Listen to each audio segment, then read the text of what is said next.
Hi, I'm Pamela Addy, and we are going to continue week 6 with chapter 12, coaching, counseling, and mentoring.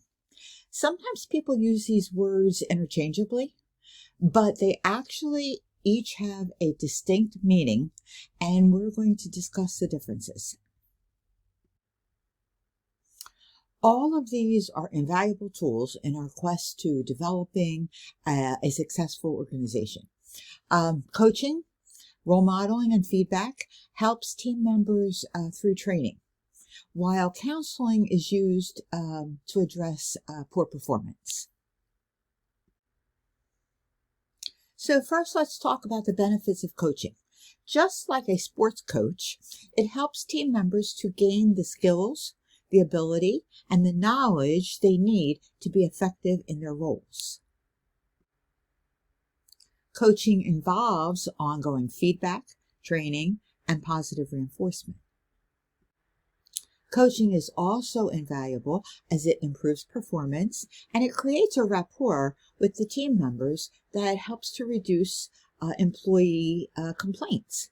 It improves employee engagement, job satisfaction, and it builds loyalty, respect, and trust.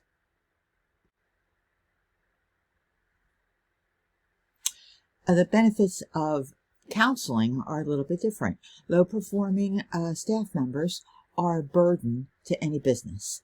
So if left unaddressed, their attitudes and activities can cause high-performing team members to leave, resulting in patient dissatisfaction, lower morale, and low motivation of the remaining employees. When coaching doesn't work to improve performance, the next step is counseling.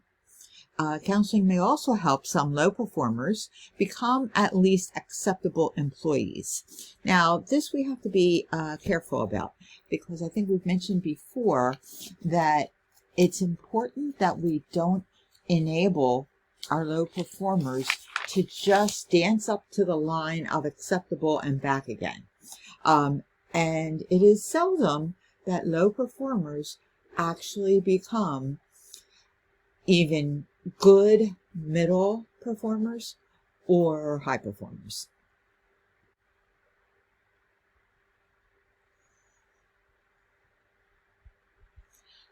And let's talk a little bit more about low performers. They consume 80% of our time.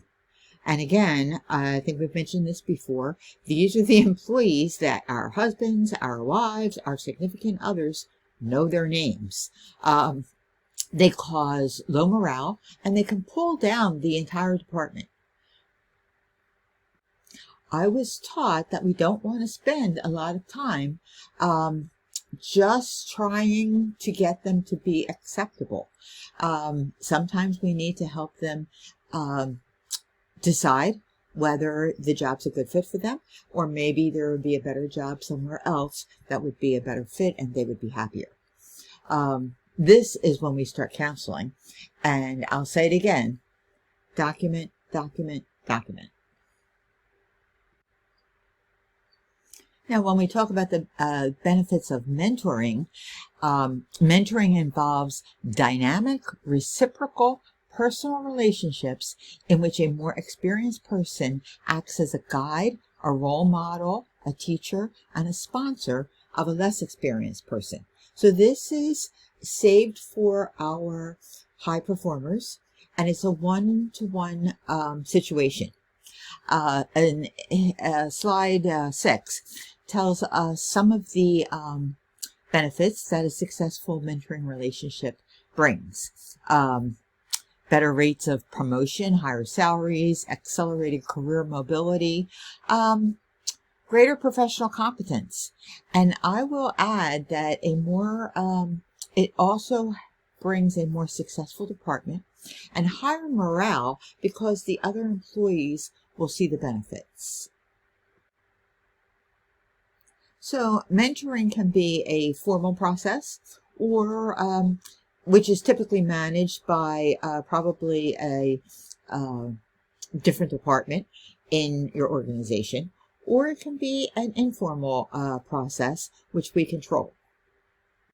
It consists of regular and consistent one-to-one meetings to discuss the gaps that a team member may have in their knowledge, their skills, or their experience. Benefits include an improved retention, shorter learning curves, increased employee engagement, especially in projects. And it also provides a pulse on the department operations. When we have one-to-one meetings with our high performers, we tend to be able to flush out what some of the issues are that they see and recognize that we may not even know that are going on. But then this gives us a great avenue to help that person go back to the department and address them. And like anything else, a coach needs training. So if you read through the outline on slide 8 about the training, you will notice that it looks a lot like mentoring. This kind of continues on slide 9. I would say that most of all, a coach needs to listen. Listening is the basis of good communication. Coaches need to act in a clear, concise, and specific way when providing instruction, praise, or feedback. Coaches need to ask open-ended questions to promote critical thinking. Training and providing instruction is a good first step to developing coaching skills. Skills include helping employees assess their competency gaps. So let's find out make an assessment as to where they are. They do have some gaps in their competency, and then help them create a career development plan. Additionally, a coach should make sure they have an open mind, because when we can engage our own team members in problem solving, it is usually more effective. They typically know the problems, they've already been thinking about solutions, and they're the ones closest to the problem, so they do know more than we do often about how to fix it.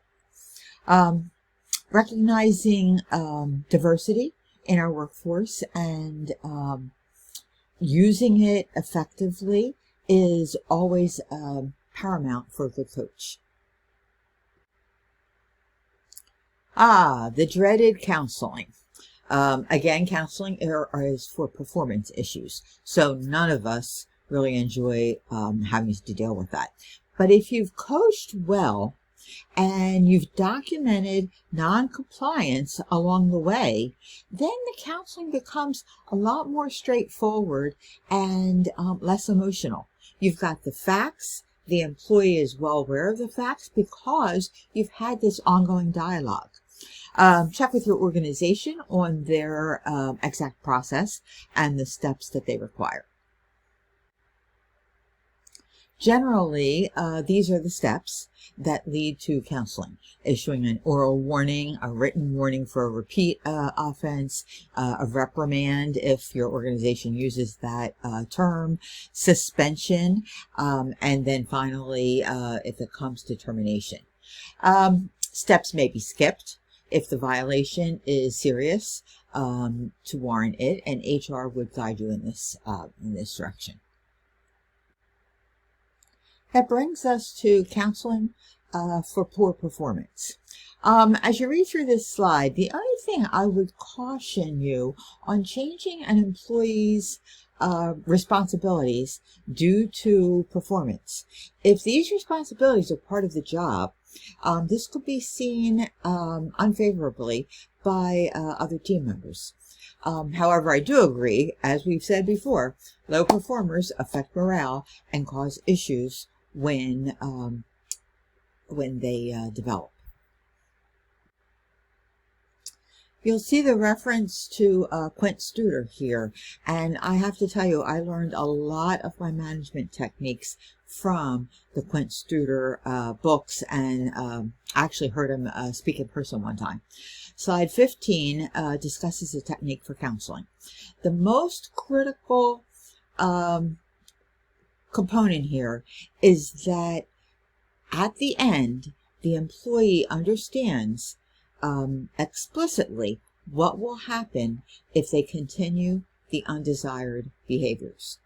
You don't want to repeat this setting again. If this is not successful, you want to make sure the employee knows that what the next step is that we're going to. So when you get to the next step, there's no question that they were aware that's where it was going to end up. So after oral counseling, then we move to written and perhaps a formal performance improvement plan, sometimes referred to as a PIP. Two critical items: consult HR, make sure you're doing it correctly, and as we said before, document. I would also add that timely and regular follow-ups are critical. I have seen this be a pitfall for many managers who didn't follow up in a timely basis and really lost the momentum for the counseling steps. When that happens, sometimes you have to, go all the way back to a prior step or two and really start over again. So you really lose time if you don't make sure that you have timely and consistent follow-up.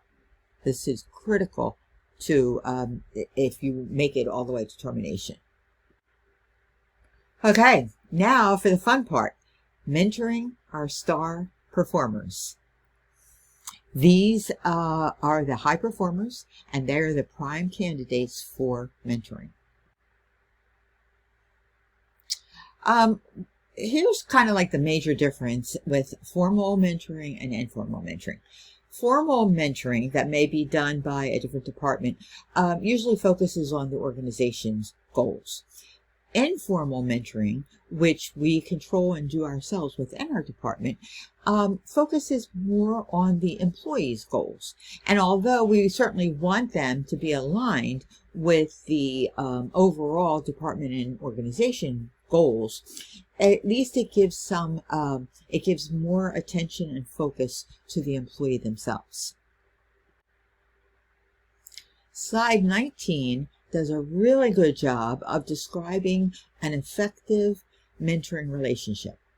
Above all, remember, it needs to be supportive, and it encourages higher level thinking, especially when problem solving.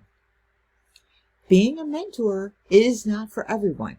It takes time, resources, but it can be very rewarding for both parties, for the person doing the mentoring and the person receiving the mentoring. And of course, the mentor and the mentee need to be a good match. So think about that when you're looking at who you might put together in that relationship.